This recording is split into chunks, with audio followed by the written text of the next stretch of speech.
Now, an interesting thing that I noticed at the convention, they had a booth for Cards Against Humanity, and I think that I've seen them there in the past, but my memory of it is a little bit fuzzy. The interesting thing about their booth is that within the center of their booth, they had this other smaller booth with one person sitting inside of it, and there was a sign above him reading, "Get an apology from an American," or something like that, have an American apologize for something. And they were handing out apologies, pretty much. They had these printed notes, and then beneath that, the person was writing something that you asked for an apology for. And I pretty much just said, yeah, the US has some great snacks that we don't have here.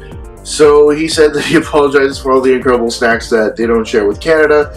And it was just a funny little gimmick thing. But I did end up buying a couple things from them. And Cards Against Humanity, I don't know what is going on with the people that work for that company, but they're all really sick and weird in the head, and I love them for that. But I'll be getting to the things that I bought from them a little bit later on, because it's buried underneath a pile of stuff. So, next item here is a massive transformer that I got. I think it's the largest transformer that I got. I've never seen this one at any store, and I honestly didn't even know that it existed, but I love this thing. It looks, at least the face sculpt on this is pretty nice. The toy is Night Scream, and it is this gigantic toy. I want to say maybe like Voyager class or something along the lines of that, but I'm not too certain about it. Either way, he's massive, not entirely show accurate, but still pretty decent, and his face sculpt is definitely pretty nice. Next toy is from Yu-Gi-Oh! And I'm trying to remember what this character's name is.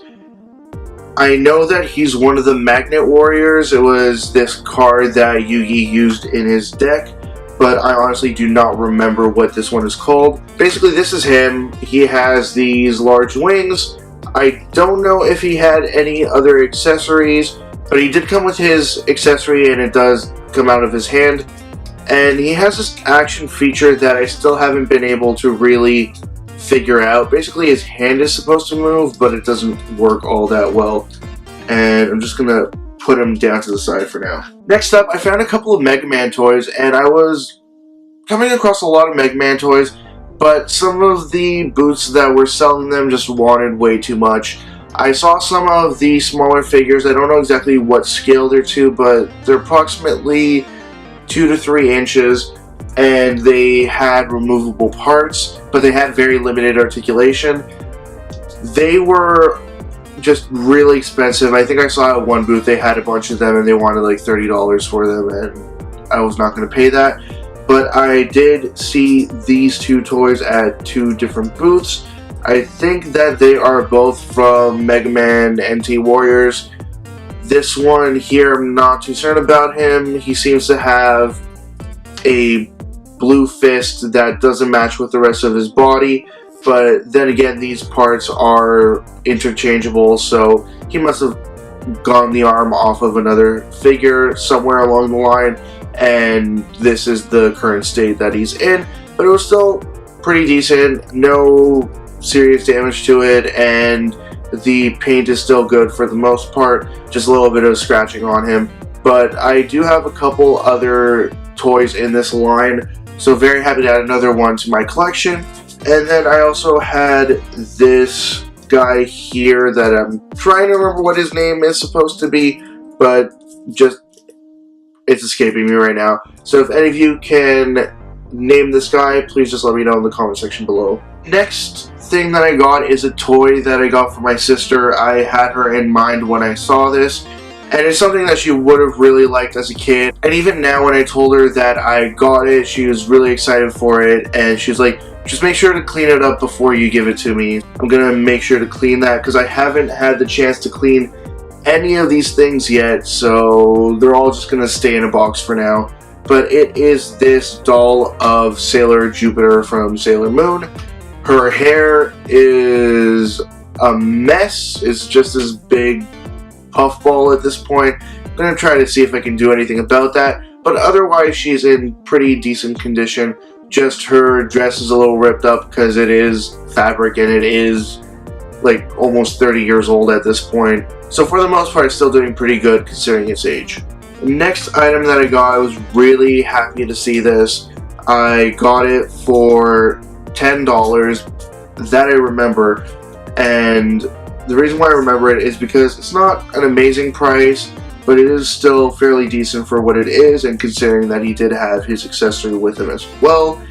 It is the Red Ranger from Mighty Morphin Power Rangers, and it is the, I want to say 7, 8, maybe 9-inch toy. I am not certain about that. I know that they had smaller ones that were like about this big, and they had multiple different sizes for the earlier Power Rangers toys, so I really wouldn't be too certain about that. But like I said, he came with his gun, but he has something rattling around inside of him, so I might have to try to take him apart at some point to figure that out. But he's in pretty good condition. His paint is rubbing off at certain points. You can see that on his chest the white is coming off, and on his gloves and boots the red is coming off. But I'll try to see if I can fix any of that. For the most part, he's still in pretty good shape. And the reason why I really wanted to get this is because I did have the Black Ranger when I was a kid, and I have no idea what happened to him over the years.